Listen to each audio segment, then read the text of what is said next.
Bonsoir ou bonjour à tous, bienvenue à cette seconde série de vidéos intitulée Préparation de nos données.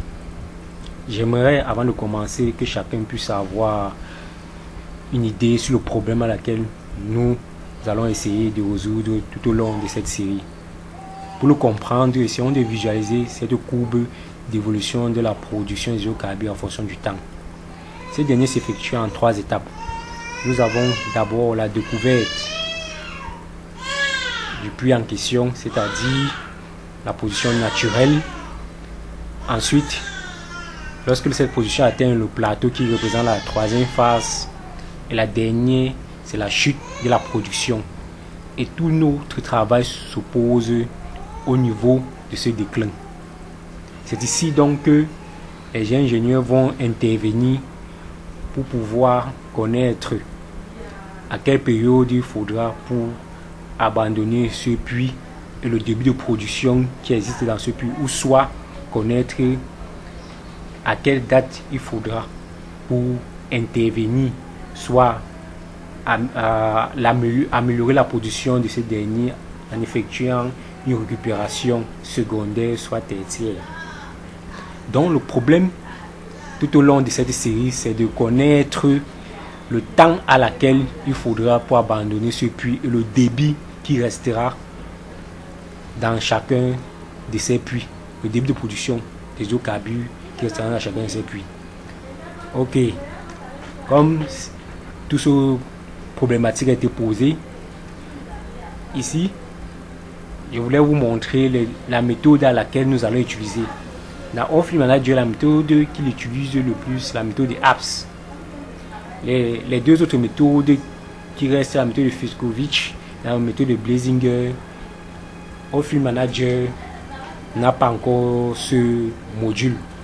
Mais j'espère que au fil du temps, ils vont améliorer ce logiciel et mettre ces deux modules manquants dans ce dernier. Okay.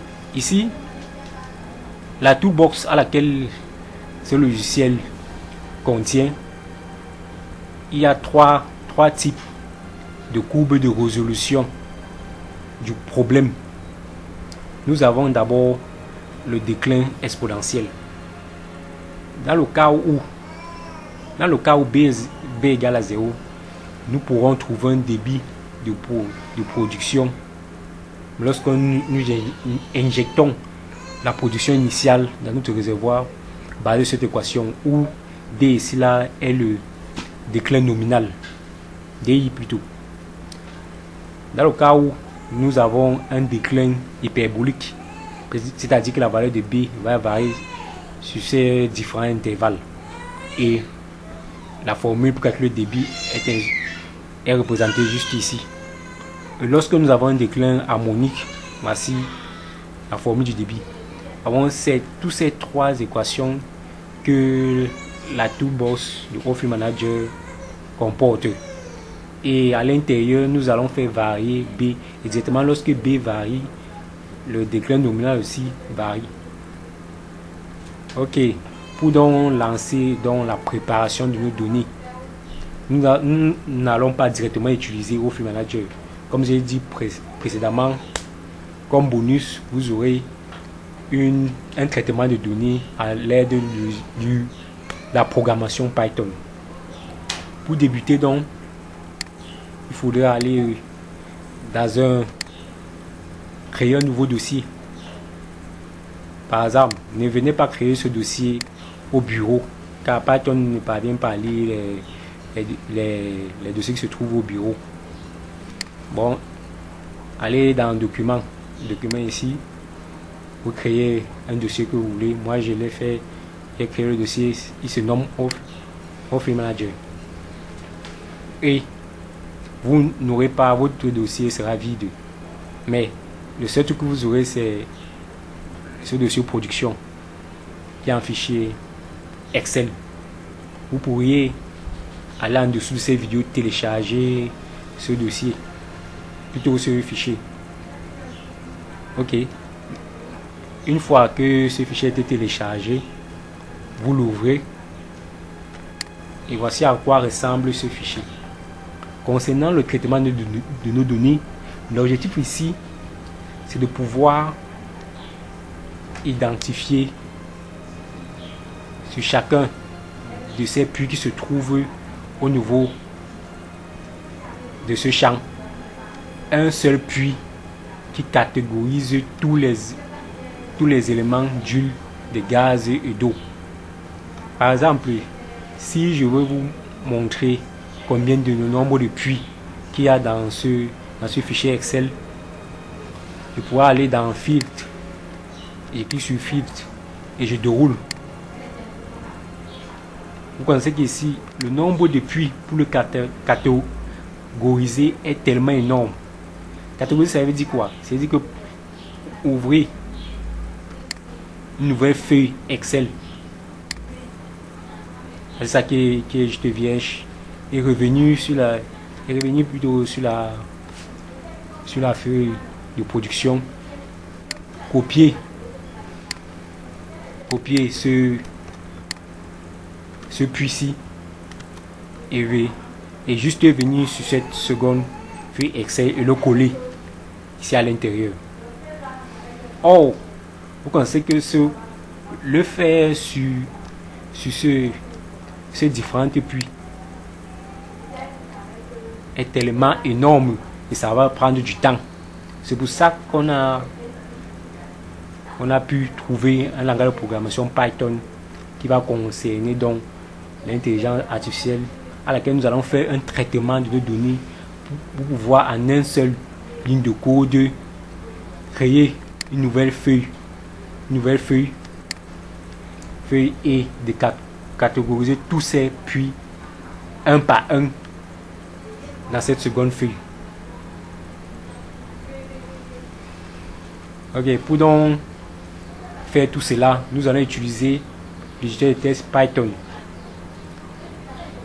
Je vous recommande que si vous n'avez pas ce logiciel, ce programme Python, vous pouvez aller juste dans cette chaîne. Vous trouverez comment installer le langage de programmation Python en utilisant le navigateur Anaconda. Pour lancer donc l'éditeur Python,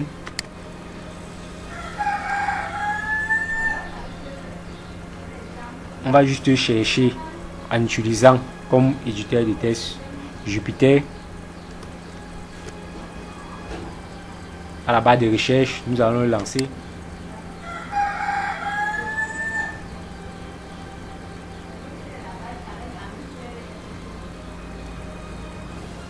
Donc ça charge. Il faut noter ici que ce test Jupyter fonctionne en fonction de votre navigateur que vous avez configuré par défaut et du navigateur internet que vous utilisez. Dans mon cas, c'est Chrome. Bon, je l'ai défini par défaut dans ma machine comme mon premier navigateur de recherche. Et directement Python, on va ouvrir tous les dossiers qui existent dans mon PC. Voilà donc tous mes dossiers qui existent dans mon Python. Comme j'ai créé le nouveau dossier nommé Office Manager OFM, je vais juste descendre et l'ouvrir. Et dans ce dossier, tous les fichiers Python sera sous forme de document. Pour l'ouvrir. Dans votre cas, vous n'aurez pas ce fichier. Mais il faudra juste venir ici pour ouvrir un nouvel fichier et votre fichier sera vide. Vous cliquez sur New et vous cliquez sur Python 3. Et comme votre fichier sera vide, comment va se passer tout notre travail pour faire le traitement de ces données? Ici, j'ai bien voulu, pour éviter que cette formation soit longue, faire au préalable les différentes lignes de code et directement vous aurez seulement à faire une copier-coller et venir le mettre dans ce dossier, dans votre fichier Python qui est vierge. Pour enregistrer le fichier Python, vous cliquez juste ici et vous mettez un nom que vous voulez. Moi, je peux mettre traitement de données.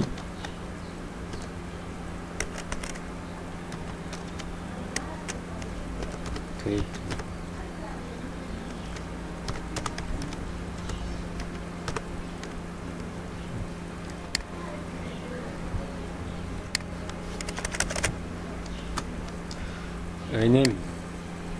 Ok. Une fois que vous avez créé le nom du fichier, et vous pourrez maintenant constater que dans votre dossier que vous avez créé précédemment dans votre PC, un nouveau fichier a été créé qui s'appelle traitement de données, qui est juste la vierge. Pour moi, c'est ceci, c'est là où on va travailler. Vous aurez seulement, c'est la question juste de copier toutes mes lignes de code, venir le mettre seulement ici. Repartons dans le navigateur et commençons. Voici donc les différentes lignes de code. Au préalable, pour faire un commentaire en utilisant la reproduction Python, on qui suggeste. Mais ne vous inquiétez pas, je ferai encore une série de vidéos de A à Z sur Python pour que vous appréhendez bien la chose. Dans le but de pouvoir atteindre l'objectif d'une bonne compréhension de l'intelligence artificielle dans le cadre de la production pétrolière, le domaine pétrolier plutôt. Ok. Voici le premier commentaire que j'ai eu à faire qui s'appelle preprocessing, c'est-à-dire un traitement de données au préalable avant de le mettre dans le logiciel au Field Manager. Un commentaire toujours nommé étude de couleur vert. Un commentaire, c'est-à-dire c'est un ensemble. Ce dernier, quand vous allez cliquer sur Run, ne sera pas lu par le langage de programmation Python. Par exemple, si je clique sur Run ici, directement, elle n'est pas exécutable. Ok.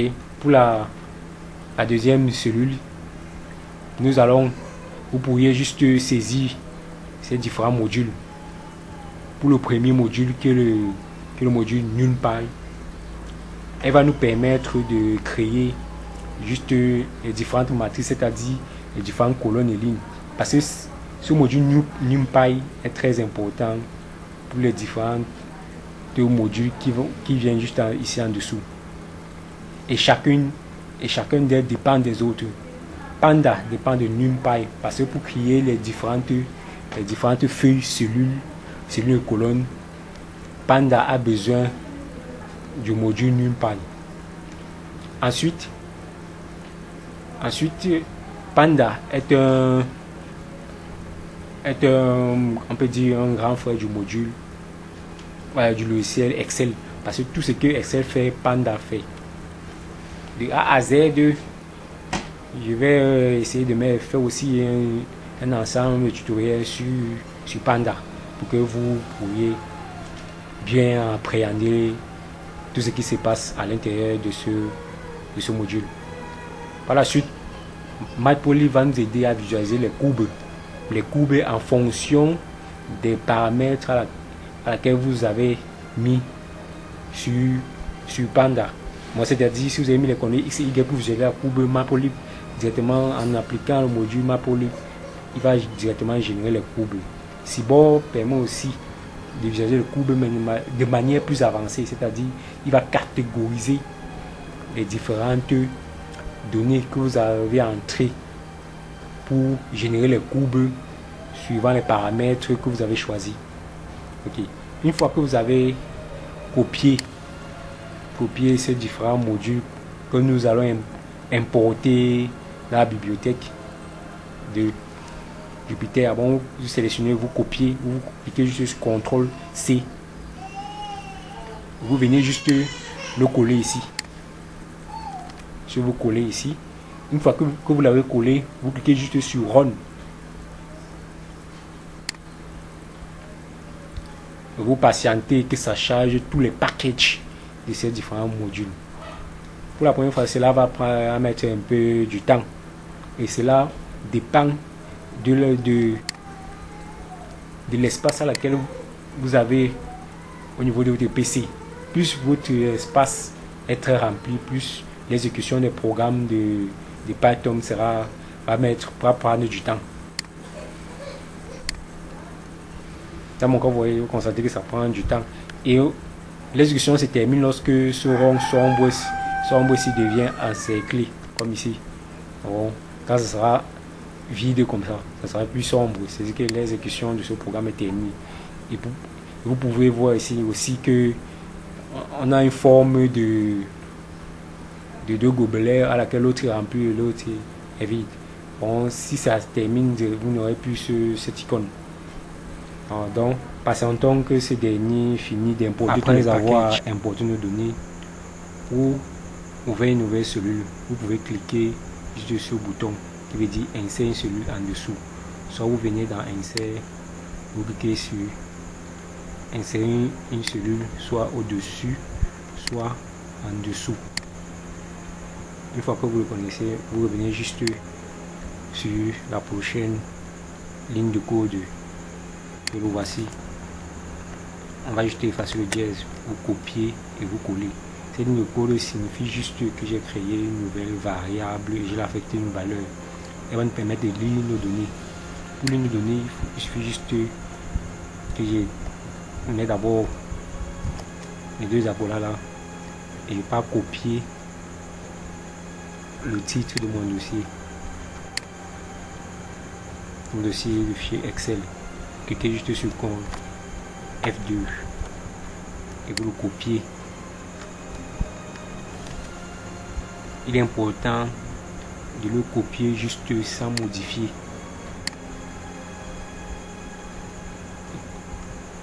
CTRL V et vous cliquez sur Run. Et patientez que ça charge.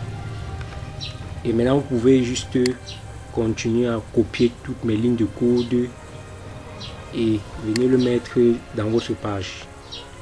Pour la suite, je vais que rester sur ma page les données à traiter pour Office Manager. Prochaine étape, je vais cliquer sur Run ici et patienter que ça charge. Dans votre cas, il suffit juste de venir aussi dans le même cas, cliquer aussi sur Run et patienter que ça charge. Comme ça en étoile, c'est en train de charger. Patientez juste. Et toute cette procédure du tardement du chargement dépend de l'espace mémoire que vous avez dans votre machine.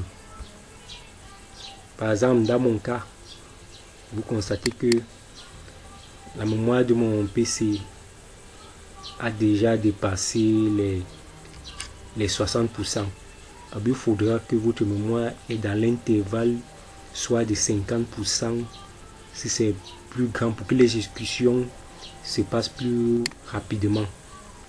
Bon, il faudrait mettre l'accent sur ça. Sinon, l'exécution de votre programme va prendre trop de temps à être réalisée. Une fois que cela a été bien exécuté, et comme j'ai déjà eu donc sur cette ligne à affecter à la variable data la valeur de tous nos données ici, je vais donc voir l'entête de mes données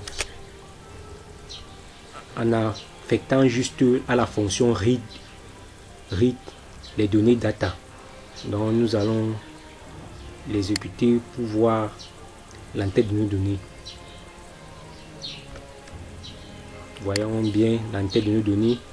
Et si vous voulez, nous afficher les quatre colonnes. Si vous voulez peut-être 5 colonnes, venez saisir juste ici 5. Vous cliquez sur Run, vous allez avoir les 5 colonnes. Ok, passons à la suite. Pour la suite, j'ai défini une nouvelle variable df et j'ai créé une fonction compile. Ici, cette ligne de code signifie juste que je vais créer une copie de mes données. Pourquoi je le fais? Au cas où, si par la suite je constate que j'ai une erreur, je peux directement venir sur la variable data et l'exécuter tranquillement. Bon, exécutons-le. Une fois que cela a été bien exécuté, vous voyez, il y a un chiffre ici. Le chiffre ici, c'est dit le nombre de fois que j'ai eu à exécuter ces lignes de code. Et ici, la fonction shape nous aide juste à connaître la forme de nos données, c'est-à-dire le nombre de colonnes, le nombre de lignes. Donc, après exécution de la console, nous constatons le nombre de lignes, le nombre de colonnes maximum qu'on a dans notre dataset. Nous pouvons bien le vérifier ici, que nous avons bel et bien 5 colonnes et le nombre de lignes qui est égal à 2771 202. Pour la prochaine ligne, je demande juste à Python de m'afficher toutes ces lignes et cette colonne, tous mes datasets, suivant les différentes lignes de code qui vont venir après. Je mets 2771 202 et le nombre de colonnes qui reste 5 et écrit sur Run. Une fois l'exécution terminée, là, pour la prochaine ligne, je demande qu'il m'identifie le type des variables à l'aide de la fonction du title. Cliquons sur Run.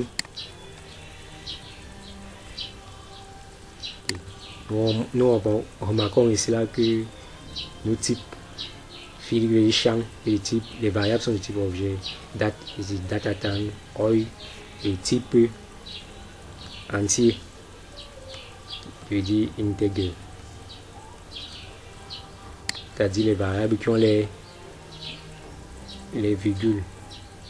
Pour la prochaine ligne, cette prochaine ligne signifie juste qu'il m'affiche le nombre de valeurs manquantes. Dans mon cas, je n'ai pas voulu l'exécuter car cela va prendre du temps pour charger.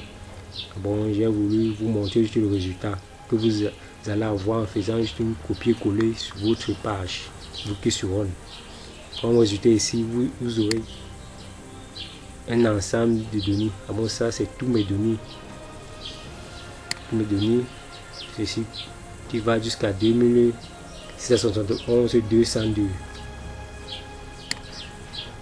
Et partout où vous remarquez comme résultat flash, ça veut dire que les variables sont bel et bien présentes. Et là où vous allez remarquer true, c'est-à-dire qu'il y a absence de variables. Pour une bonne visibilité de tout ça, sur une forme graphique, il va falloir faire appel aussi à cette fonction. On va visualiser ça sous forme graphique. Parce que de cette manière-ci, c'est illisible parce qu'il faut descendre, monter pour regarder s'il y a des variables manquantes. Pour bien visualiser ça, il faut saisir ces lignes de code. Quand vous allez saisir ces lignes de code, cliquez juste Run. Ici sur Run, vous allez voir le résultat. Comme résultat que nous avons une courbe ici. Nous voyons que sur l'axe des Y ici, c'est le taux de nos variables que nous avons. Et ici, ce sont les différentes colonnes que nous avons. Bon, sur fil, vous constatez que comme le background, tout ça est sombre. Et le noir veut dire tout simplement qu'il y a présence des données de type réel ou entier. Ah bon, les données qu'on manipule, les datasets doivent être toujours des données réelles, pas des... Dans notre cas, ce n'est pas les variables, comme des lettres ou des chaînes de caractères, mais ce sont des données réelles. Pour la prochaine ligne de code, ici je demande juste de faire appel juste à la fonction drop qui va me permettre, drop veut dire couper ou supprimer. Il va me supprimer ces différentes colonnes-ci, ces trois colonnes date, oil, gaz et water. Parce que je vous ai bien dit précédemment que notre but ici c'est de catégoriser les puits, c'est d'identifier juste les fils, les données du champ, Le voici. Bon, le but c'est de récupérer juste les données du champ ici. Bon, d'éliminer tous ces 4 autres données ici et récupérer juste les données du champ. Ok.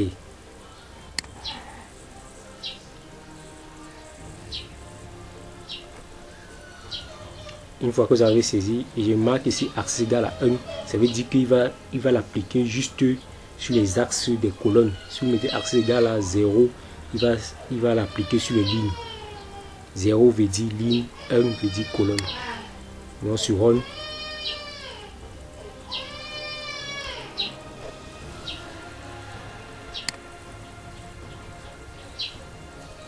Patientons que ça charge toujours.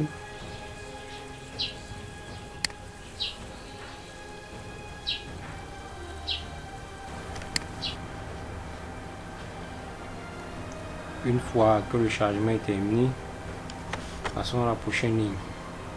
Ici, je vais juste visualiser, comme je l'ai dit précédemment, l'entête de nos données. Quand on se run,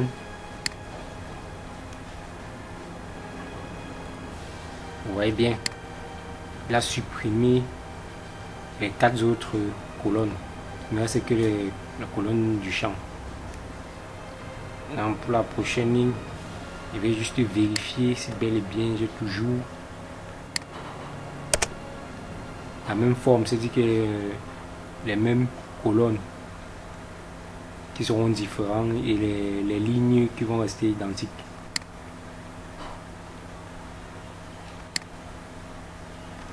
Et bien, les colonnes est passé de 5 à 1 et les lignes qui restent toujours les mêmes comme précédemment. Pour la prochaine ligne de code ici, je demande juste qu'il me compte le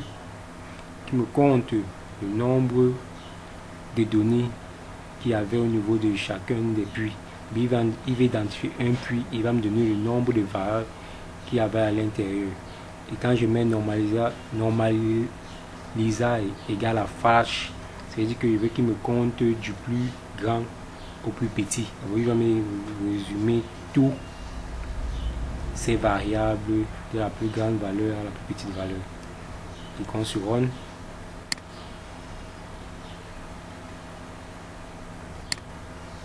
si vous pouvez remarquer que c'est le puits G016 qui a la plus grande valeur.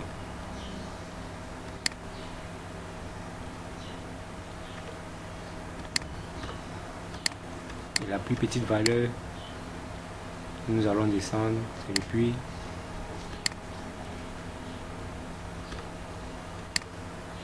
c'est le puits MC71 qui a ces données qui à l'intérieur, ce n'est que 3, il n'y a que 3 variables à l'intérieur.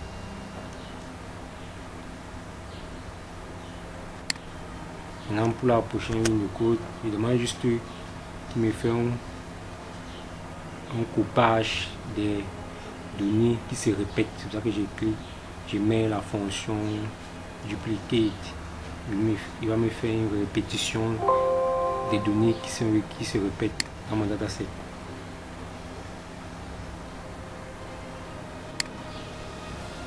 Quand on se run. Comme résultat, nous pouvons remarquer ici que nos données ne se répètent plus. Bon, nous avons juste chacune des puits qui n'est que présent ici. Pour la suite, nous allons créer une nouvelle variable que je vais appeler toujours la même variable qui va affecter toutes les données qui ont été duplicatées à cette variable. Et quand sur run.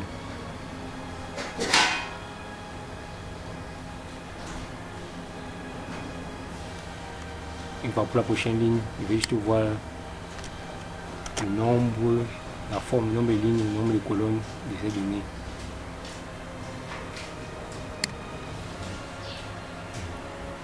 Vous voyez bien sur le résultat, on est passé de 2771 202 à 12 084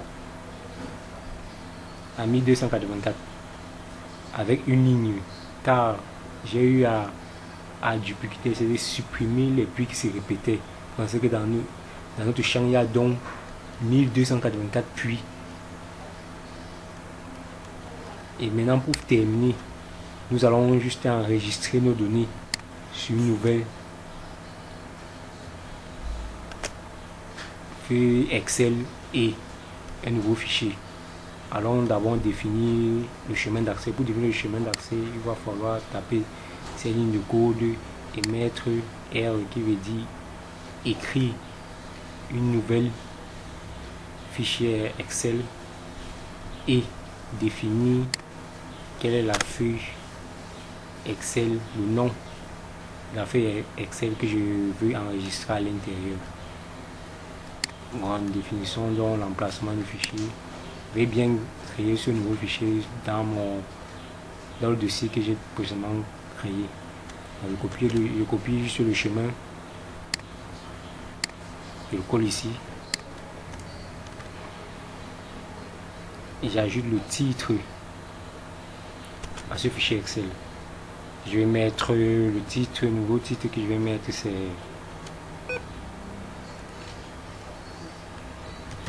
mettre fil point l'extension de Excel .x x. Vérifie bel et bien si c'est l'extension de Excel là-bas. X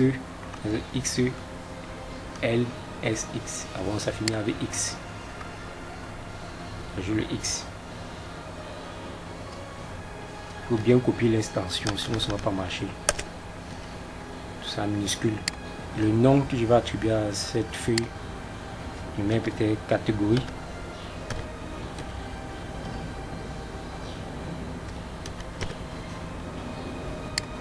Ok. Une fois que j'ai fini saisir, je peux donc runner et je mets index égal à la page. Je ne veux pas qu'il m'affiche les numéros des colonnes. C'est pour ça que je mets index égal à phrase. Et sur run. Une fois que ça a été bien construit, on peut vérifier si bel et bien ce fichier Excel a été construit. Vous voyez, le deuxième, par la magie de la programmation, un deuxième fichier Excel a été créé. Je peux l'ouvrir pour vérifier.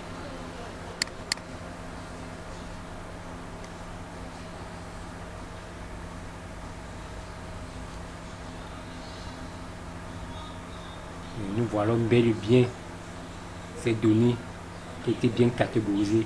On ne voit plus une répétition de données. Nos données. On a chacun de nos puits. On peut vérifier bel et bien le nombre de colonnes. Le nombre de nos colonnes est bel et bien 1285. Et la feuille s'appelle catégorie. Une fois que cela est terminé, nous pourrons juste copier cette colonne, copier et aller le coller dans le dossier production. On va créer une nouvelle feuille pour le mettre dans le dossier production.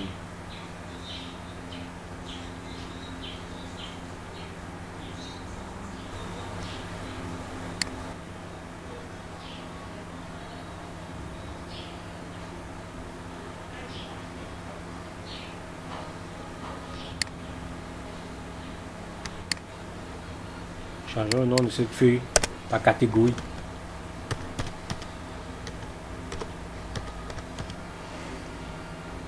Ok. Alors, dans notre fichier, copions ce dossier. Ok, venons le coller au dossier production. Sélectionnez d'abord la première colonne, cliquez sur coller. Ok, enregistrons tout.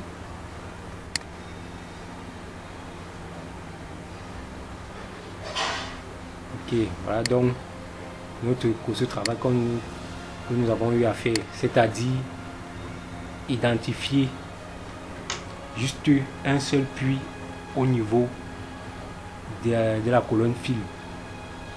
Eh bien, bon, c'était le but de catégoriser ces puits, d'identifier un seul puits au niveau de cette colonne. Comme je l'ai dit précédemment, on peut le faire manuellement et cela va prendre du temps. Imaginez, vous allez saisir 12 1285 puits en faisant juste copier-coller, en appliquant juste quelques lignes de code que je l'ai fait, vous avez bel et bien ce même résultat. Donc, je vous remercie. On se retrouve dans la seconde série numéro 3, dans laquelle nous allons parler maintenant comment passer du fichier Excel au fichier Access dans le but d'importer nos données vers Office Manager. N'oubliez pas de liker, de vous abonner si vous avez aimé cette vidéo et de partager. Et allez juste en dessous de cette vidéo pour récolter tous ces fichiers et le logiciel en question. À la prochaine donc alors.